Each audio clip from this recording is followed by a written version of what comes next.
President Biden and the First Lady are in Uvalde, Texas this morning, meeting with the families of those killed during Tuesday's mass shooting at an elementary school. This comes as scrutiny over how police responded to the shooter continues to mount. Let's go to Christina Pascucci, who's live in our newsroom with all of the overnight developments. Christina? Mark, Lauren, good morning. President Biden and the First Lady just arrived at Robb Elementary School in Uvalde, and I want to show you these powerful images. They started by visiting the growing memorial outside that school. Mrs. Biden touched the picture of each child and victim one by one and would appear to be some sort of blessing for them. The pair will meet with the families of the 21 victims as well as first responders and attend Mass at a local church. On Saturday, President Biden spoke at a Delaware commencement ceremony on the need for change. So I call on all Americans this hour to join hands and make your voices heard and work together to make this nation what it can and should be.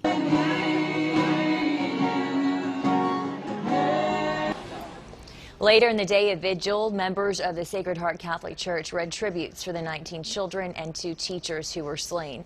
One of the first funerals this week will be for 10-year-old Amerie Jo Garza. Her family says she spent her final moments bravely trying to call for help to save her classmates. This morning, we are hearing from one of the first responders, a volunteer fire chief who responded to the scene and did not know if his own daughter was among the dead. At that moment, it was a little difficult because I had to resume the responsibilities as a fire chief and also not knowing the status of where my daughter was. Called 911 at 12:03. The duration of the call was 1 minute and 23 seconds. She identified herself and whispered she's in room 112. Again at 12:16, she's called back and said there was 8 to 9 students alive. The repeated 911 calls from multiple students remains under scrutiny as Uvalde police acknowledged they wrongly treated the gunman as a barricaded suspect rather than an active shooter. Investigators say there was a 2-hour gap and window from the time the suspect shot his grandmother, crashed his truck, and entered campus and fired more than 100 rounds. Many have said schools need to be more protected, but Robb Elementary was supposed to be. In fact, Uvalde police just had an active shooter drill 2 months ago, and police were told, quote, if you're more concerned with your life than protecting others, that's not the job for you. Plus, in 2018, the state of Texas put new laws into place to protect kids from mass shootings, and the Uvalde School District even adopted some of those measures. They include having a school police force, a threat assessment team, and a threat reporting system. The measures even require fences around schools and call for teachers to lock their doors. This shooting has sparked calls for gun control as impassioned protesters continually confront lawmakers. When 19 children died, 19 children died. That's on your hands. That is on your hands. That proves that's on your hands.